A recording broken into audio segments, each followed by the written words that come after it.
It's important, first of all, to set a little context, especially for those who have not been able to come, whether it be for other duties or for whatever reason, to the Wednesday night class, because this actually is a period of time that we discussed in broad terms on Wednesday evening. What we are engaging in is a survey of the Bible. The Bible from 20,000 Feet is the book that we're loosely following. Dennis is doing a wonderful job. And we discussed last Wednesday the period of the Judges. And there are some who might struggle to see the benefits of studying Old Testament history.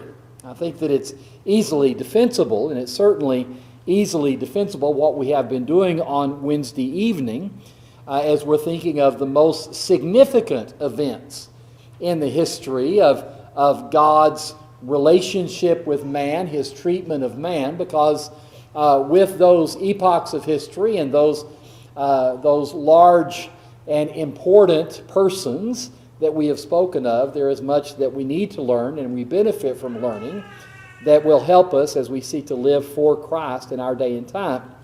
But I think all of it is important, and taking a more microscopic view of the text, I do want to emphasize Romans 7 and verse 2 in a few moments, because that one verse, I think, gives us a very important lesson to learn on the subject of self-exaltation that I hope will be beneficial to you. Romans chapter 14 and verse 4, the Apostle Paul agrees with that sentiment when he said, whatever things are written before time were written for our learning, that we, through the patience and comfort of the Scriptures, might have hope. And so let's give just for a few moments. We won't spend much time in it, but for a few moments, let's get a bit of context before we examine Judges 7. And what I do want to note again is why the Judges came about, as we talked about on Wednesday evening.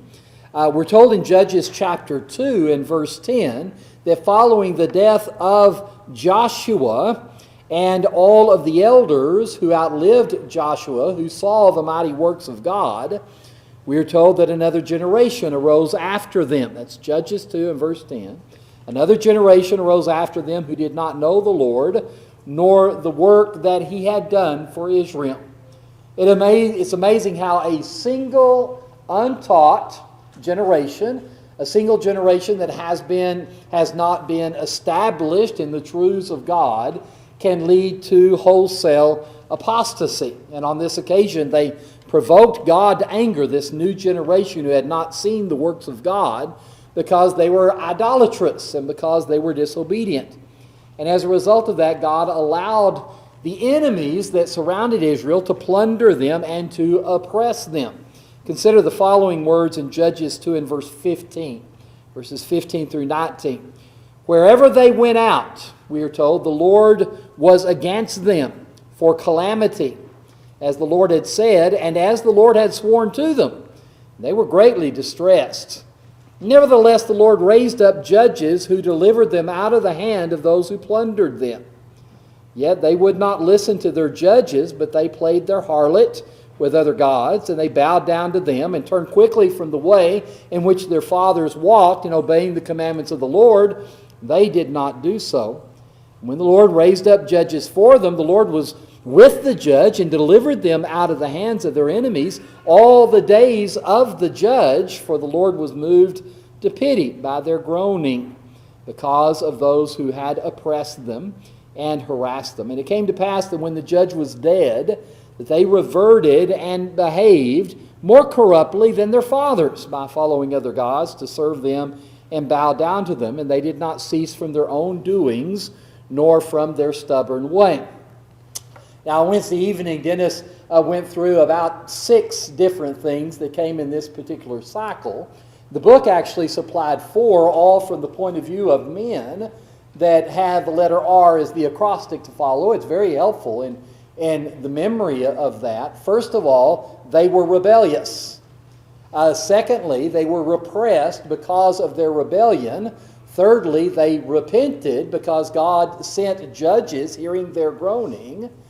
And then there was that period of renewal or victory as a result of what the judges had accomplished. And I forgot what the R of the last one was. Do you remember? Offhand? Not in the book.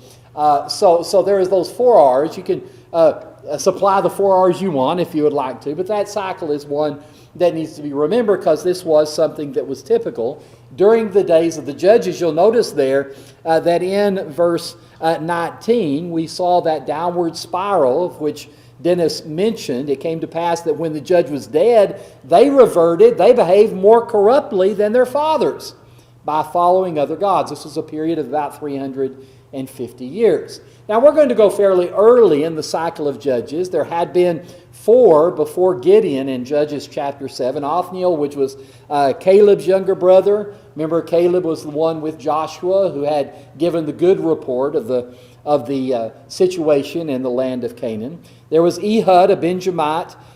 There was Shamgar, who is very quickly spoken of in a single verse. And then there was Deborah, a prophetess of God, who all served as judges and had their victories as they delivered Israel during their lifetimes. And then we get to Gideon. Gideon was the 5th judge who served God during this period of Israel's history. He came to deliver the Jews this time from the oppression of the Midianites. And he is described in Judges chapter 6 and verse 12. Chapter 6 and verse 12 as a mighty man of valor. And he was given instructions in verse 14 of the text. The Lord turned to Gideon. He said, "Go in this might of yours, and you shall save Israel from the hand of the Midianites. Have I not sent you?" That is, I think, a thumbnail exactly how God worked through the judges during that period of time. So we find an occurrence where Gideon tore down the altar of Baal in his hometown of Ophrah. He brought the wrath of the Midianites upon himself. The battle indeed was drawn, the battle lines, and the conflict with the Midianites became imminent. And we're told in Judges 7 and verses 2 through 7, as we relate this particular occasion, the Lord said to Gideon, "The people who are with you are too many for me to give the Midianites into their hands, lest Israel claim glory for itself against me, saying, my own hand has saved me." You'll notice that is the verse that we're going to emphasize. But going on, in verse 3, he gave instructions to Gideon, "Therefore proclaim in the hearing of the people, saying, whoever is fearful and afraid, let him turn and depart at once from Mount Gilead." And 22,000 of the people returned, 10,000 remained. So even though there was 2/3 of the people that were afraid, they didn't want to be involved in the battle, we are told that 10,000 were willing to fight. The Lord said to Gideon, "These people are still too many. So bring them down to the water. I will test them for you there. It will be that of whom I say to you, this one shall go with you, the same will go with you. And whoever I say to you, this one shall not go with you, the same shall not go." So this was the test. He brought the people down to the water. The Lord said to Gideon, "Everyone who laps from the water with his tongue, as a dog laps, you shall set apart by himself. Likewise, everyone who gets down on his knees to drink." And the number of those who lapped, putting their hand to their mouth, was 300 men. But all the rest of the people got down on their knees to drink water. So you can kind of see that. I think the idea was there maybe were men who were diligent, who reached down and got water, and they lapped it up, and that's what they did, compared to the others who just were oblivious and got down and on their knees, and they lapped the water in that way. But the Lord said to Gideon in verse 7, "By the 300 men who lapped, I will save you, and deliver the Midianites into your hands." So we went from 10,000 men who were a prodigious force to be reckoned with, down to 300 men who are very much very small compared to the enemy, but with an ingenious battle strategy. It's very interesting. We won't get into that, but if you have time, read the account there in in Judges. With that strategy and with God's help, that's the key for us today. With God's help, the 300 men routed the Midianites with a great victory. Now we know that story, but what is significant about our particular text today is the phrase in the latter part of verse 2 of chapter 7. He said, "You're too many for me to give the Midianites into their hands, lest Israel claim glory for itself against me." saying, my own hand has saved me. And I want you to just think about that. That even though God was with them, if it had been too easy, if they had been able through their own numbers to proclaim it's what we have done that saved us, that pride and that self-exaltation would be a glory that is against God. And from that we get the title of the lesson, that through glory for ourselves or self-exaltation, we come into conflict with God. We are against God. And there are basically 4 points I want to share with you along these lines. And the first one is how false it is for us to believe that we are self-sufficient. I think we all can fall into the trap from time to time that we get where we are by our own hand and our own hand alone. And that was one of the problems with Israel. It was typical with Israel at different times during her history. For example, Israel's battle with the town of Ai. I'll pronounce it Ai. I think that's correct. But you'll remember they had been victorious over Jericho, and the second city that they were to go up against in their beginnings of conquest as they sought to battle for the land of Canaan was a small city of Ai. And we're told in chapter 7 and verse 2 that Joshua sent men from Jericho to Ai, which is beside Bethaven, to go on the east side of Bethel, and spoke to them, saying, go up and spy the country. So the men went up, and they spied against this city of Ai. And they returned to Joshua and said, now remember, they had just crossed over the land, had this amazing victory with God's help in Jericho. But they said, don't let all of the people go up, but let about 2,000 or 3,000 men go up and attack Ai. Do not weary all of the people there, for the people of Ai are few.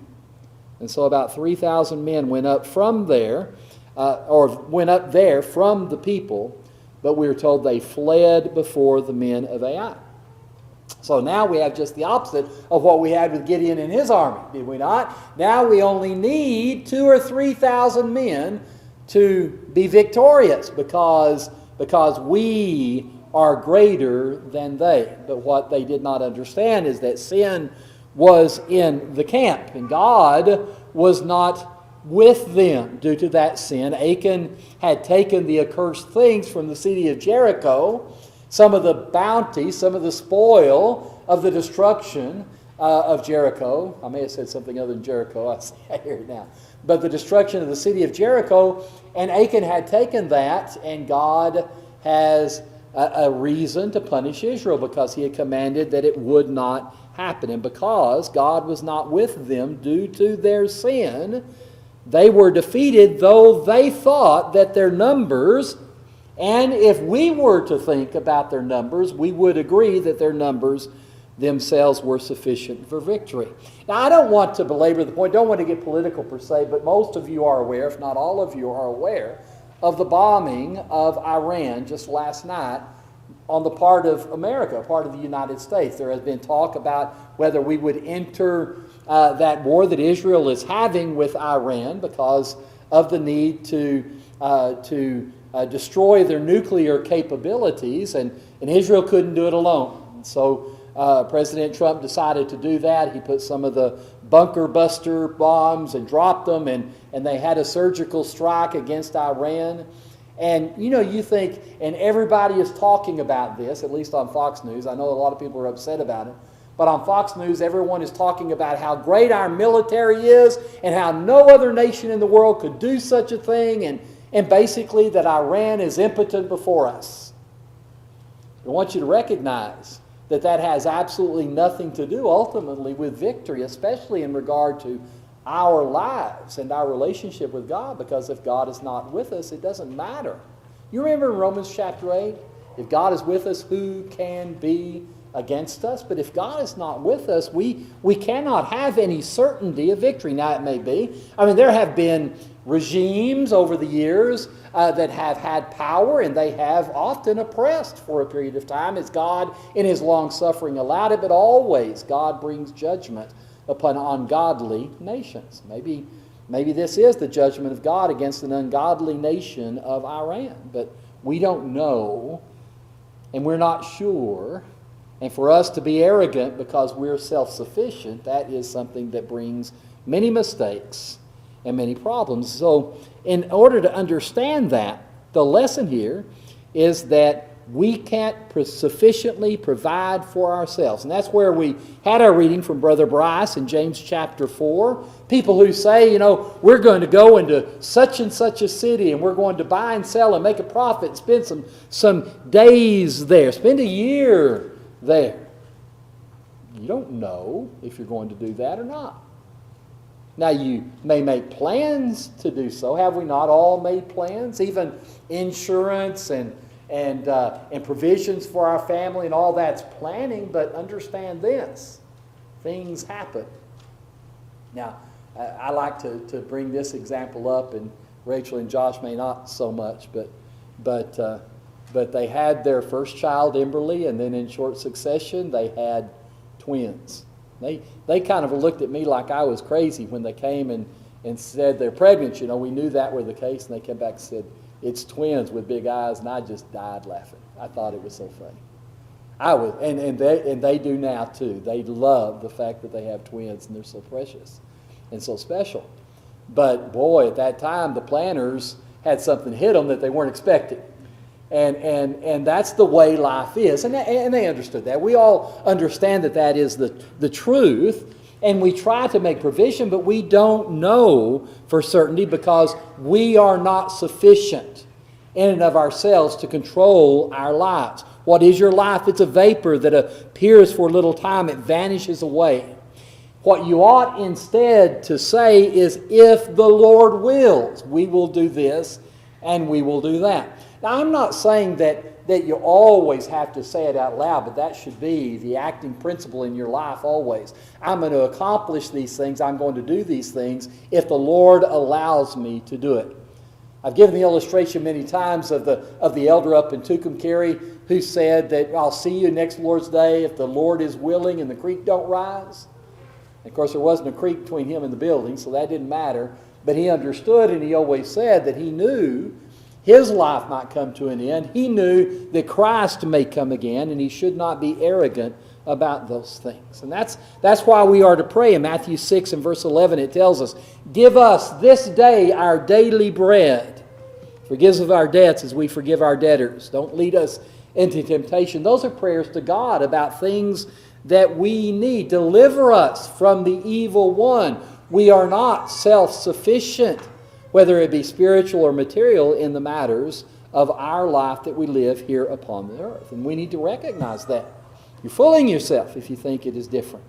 And there is a danger in that. And so the second point is the danger of not recognizing or acknowledging God's help is truly great. Again, you'll notice in Judges 2 and verses 10 through 13, again, why God began to send the judges to Israel. Because when that previous generation had been gathered to their fathers, another generation arose who did not know the Lord nor the work he had done for Israel. And so what did they do? Well, they began to do evil in the sight of the Lord, to serve the Baals. They forsook the Lord God of their fathers, who brought them out of the land of Egypt. They followed other gods from among the gods of the people who were all around them. They bowed down to them, and they provoked the Lord to anger. Wow. It is a terrible thing to fall into the hands of a jealous God. It is something that is horrific. It is something that is disturbing. It is something that is scary. That's, again, a lesson that Justin brought up in his invitation in the 9 o'clock hour. As you continue reading Hebrews chapter 10, and you go down toward the end, that ruin and perdition comes to those who do not remember God, those who do not acknowledge God in their lives, those who are not seeking to serve God. And can you imagine the Israelites from all of the plagues in Egypt, the Exodus, the periods of time, the generations who were fed by the Lord in the wilderness before entering into the land, then given that second great promise that God had promised, the land promise that he gave to Israel, and they possessed that land. And then Joshua died, and the elders died. Another generation arose like, man, this belongs to us, and we deserve it, and we got it by our own hands. had nothing to do with God, and they began to worship other gods. How angry God must have been about it. Now, I want you to consider your own life in this regard. Just give a moment's reflection to the idea that you're supposed to live your life, the entirety of your life, with the first principle that God is to be pleased. He is your Creator. His Son is your Lord and Savior. He is the one that is responsible for your existence upon the earth. In Ecclesiastes chapter 12, the wise man said to fear God and His commandments and keep His commandments, because this is the entirety of man's duty on earth. This is why we exist. And you don't think that God is going to be upset with you if He is not first in your life?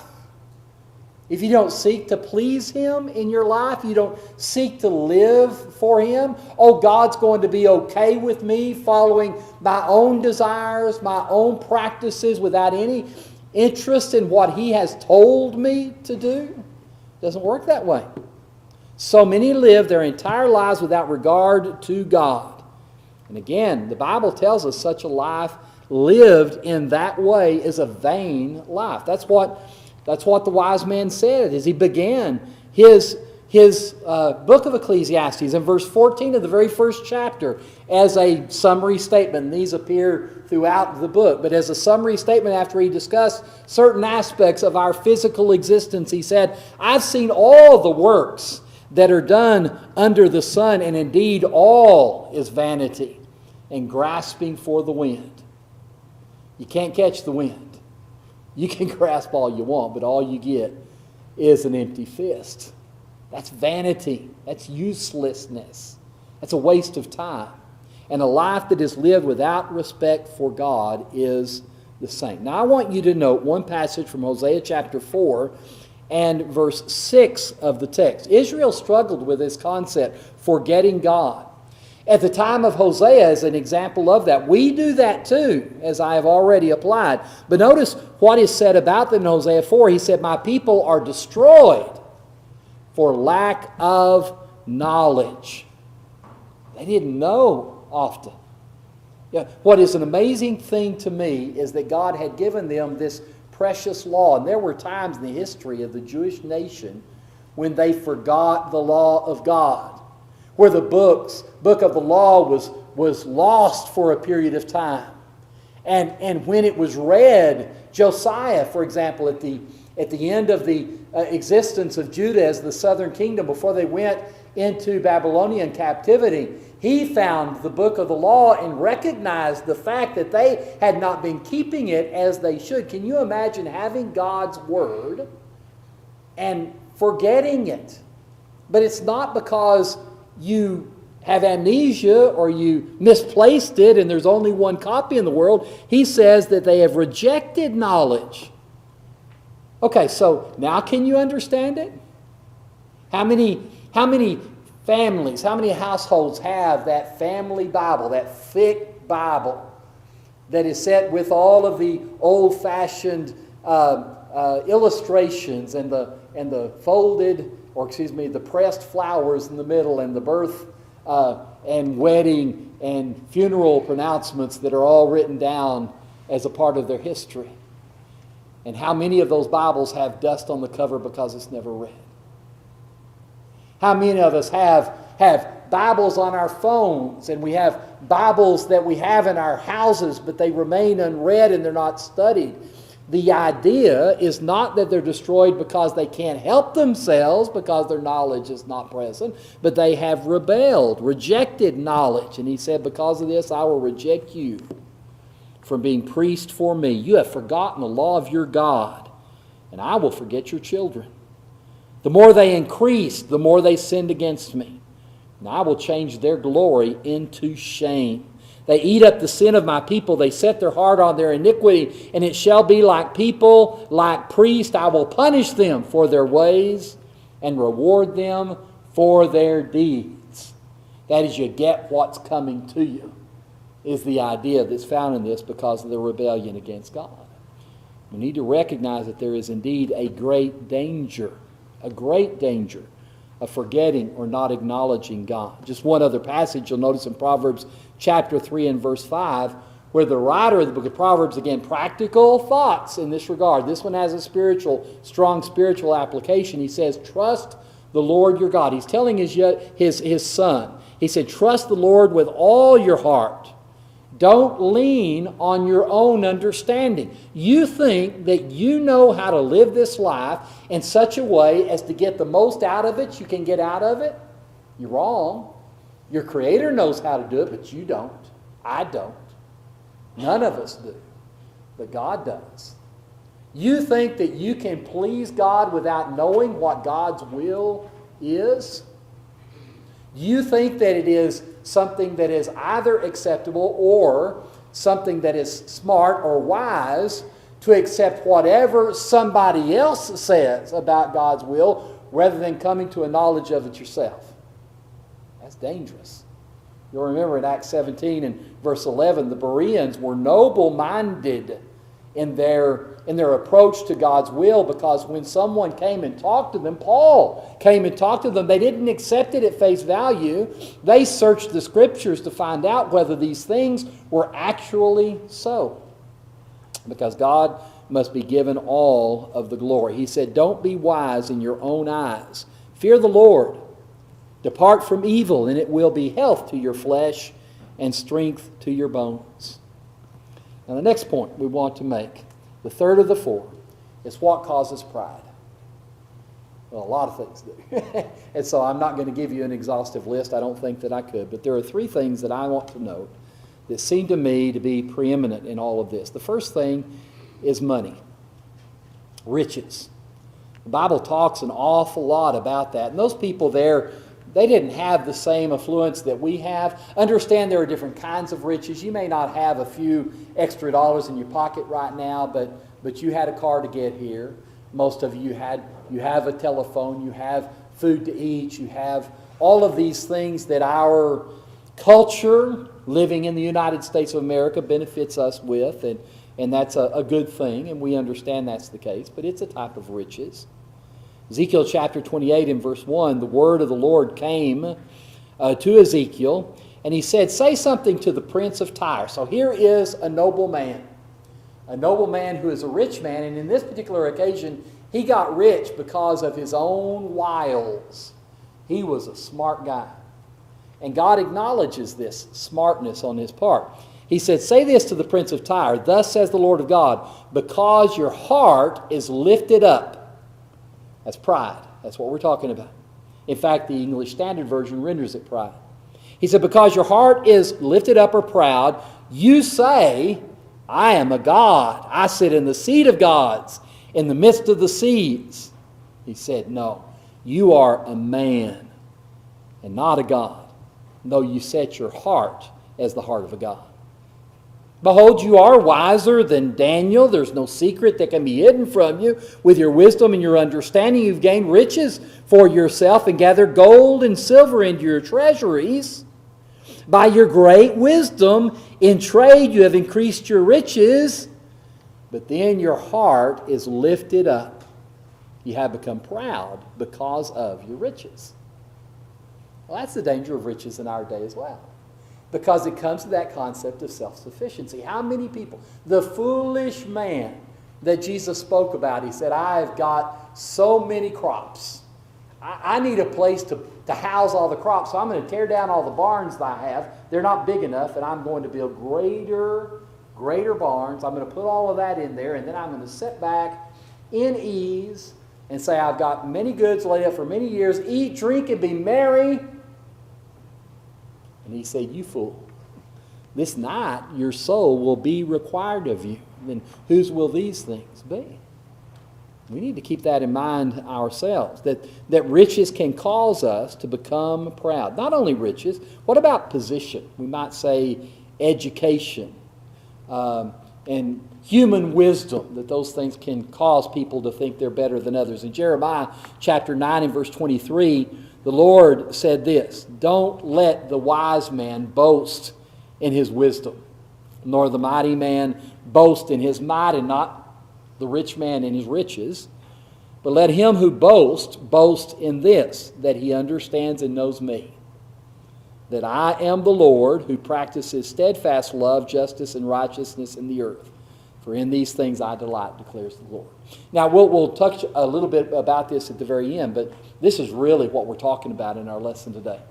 You want to feel good about yourself, then trust in Jesus. You want to feel good about yourself, your wisdom should be divine wisdom, wisdom that is from above. One of the preeminent concepts of divine wisdom is humility, as we'll see in a moment. And as such, if you humble yourself before God, and that's the kind of wisdom that you have, then you delight the Lord, and you are pleasing to Him. But that's what God requires. There's a third one that I think is important to note, and that is the idea of race. We see that in our day and time. I would hope that before many generations pass, that racism would become a thing of the past.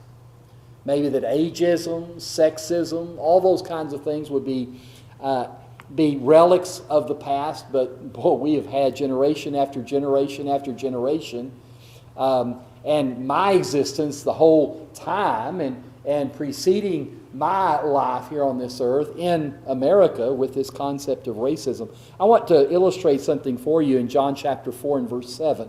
It was the occasion that Jesus asked the woman in Samaria to give me a drink of water.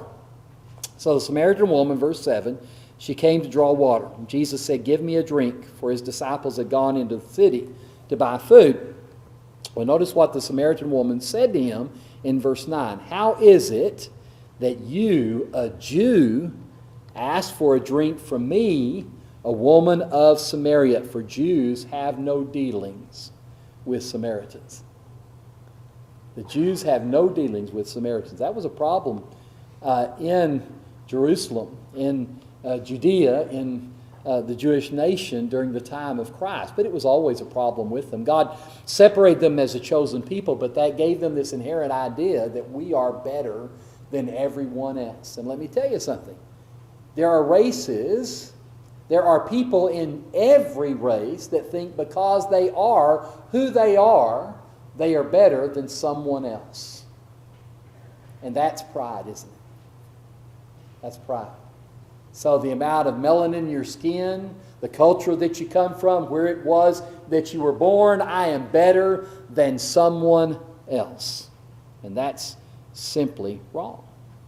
It's simply wrong, and something that Christians should have nothing to do with. Nothing in their minds should think that way. And it is so prevalent, so endemic in our society.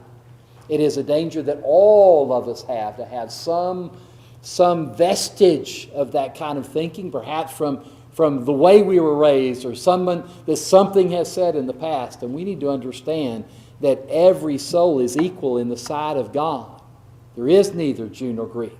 There is neither bond nor free. There is neither male nor female. We are all one in Christ Jesus. And there is no difference between mankind. So whatever the motivation, those are three examples that we could give to you. But all of these things make people trust in themselves rather than God. That's the problem. So notice in 1 Timothy 6 and verse 17, using again the example of riches, because that's the one that that Paul uses in his letter to Timothy. He said, as for the rich in this present age, charge them not to be haughty. That's not to be proud, nor to set their hopes on the uncertainty of riches. You know, if there is one thing that I know, if I had $10 million, I'd be set for life. Yeah, you don't know that. How in the world could you know that? There are many people who at one time had $10 million who are in the poorhouse and have not a penny to put between their fingers. That doesn't mean anything. Don't trust in riches. Trust in God, who richly provides us with everything to enjoy. This is what the rich man should do. Nothing inherently wrong with riches, but boy, it's dangerous, because the pride and arrogance can come. So this is what, if you are blessed with material wealth and you have this is what you're to do. To do good, to be rich in good works, to be generous, to be ready to share, and store up treasure for yourself as a good foundation for the future, so that they may take hold of that which is truly life. And that is a lesson we all certainly need to learn. And so this is the primary point of the lesson. This is what was in the title. Understand this, that when we exalt self, we are in conflict with God. Now, it is stated many times, often without any reason for it. God exalts the humble. He opposes the prideful. James 4 tells us that, verses 6 through 8. He gives more grace. He says, God resists the proud and gives grace to the humble. So submit to God. Resist the devil. He'll flee from you. Draw near to God. He will draw near to you. Cleanse your hands, you sinners. Purify your hearts, you're double-minded. Now, notice the reason for this. Hint is, it's our own fault. So there is something that happens when we become proud. So why is it that God would have such a problem with pride? They said, well, just some people are proud. Some people are humble. Some people are proud. What's the big deal? With God, it's a big deal. Why is it? Why does God oppose it so much? Well, notice in Psalm 10 and verse 3, we are told that the wicked boast of his heart's desire. He blesses the greedy and renounces the Lord. So this whole thing that we've been talking about, self-sufficiency and pride, it gets to the point when you're proud in any part of your life, understand the final application of this. The most dangerous application of it is you're going to do what you want to do rather than what God tells you to do. And that kind of pride is so destructive. The wicked in his proud countenance, verse 4, he doesn't seek God. God is in none of his thoughts. His ways are prospering. Your judgments, God's judgments, are far above out of his sight. As for all his enemies, he sneers at them. He said in his heart, I won't be moved. I'll never be in adversity. His mouth is full of cursing and deceit and oppression. Under his tongue is trouble and iniquity. And so ultimately what happens is, because you are proud and do the desires of your own heart, you don't think about what God has said. The life that you live because of your pride is something that is opposed to the things of God. There are a lot of sins that come as a result of pride. I don't know what the percentage would be. I'd not put anything to test in regard to that, but I'll tell you something. Much of the problems in the world, whether it be with regard to nations or whether it be with regard to individual men, if they would just humble themselves, and especially humble themselves before God, the problem of sin would be much less than it is today. That's just a simple thing to say. Because every time you sin, it is because you say, God, I know you said it, unless it is just pure ignorance. God, I know you said it. I know that this is my will, but I really don't care because I have something that suits me better. Something that right now I want to do. And people can talk all they want to about weakness. But understand this. Weakness is not an excuse for sin. Why is it? Because God has given the means of escape for every temptation that befalls a man. In other words, God has given you provision that if you want to stay away from sin, you can do it. You have the will to accomplish this. Now, it may be harder for you than others. You may have to go to some asylum. You may have to go to prison. You may have to, there may be things that you have to do. You may have to get counseling. You may have to stay in the pew of the building 24/7. I don't know what it takes, but I understand that what God said is promised to you. It doesn't matter how hard the sin might be to avoid. You can do it if you want to. So weakness is no excuse because you have will, and ultimately it is your decision not to do God's will that leads to sin. That's the bottom line of it all. It may be hard for you. There may be causes. There may be influences. You may be struggling, but there is so much that God has given you to help you through these things. And if you decide not to do His will and do your own will, that's pride.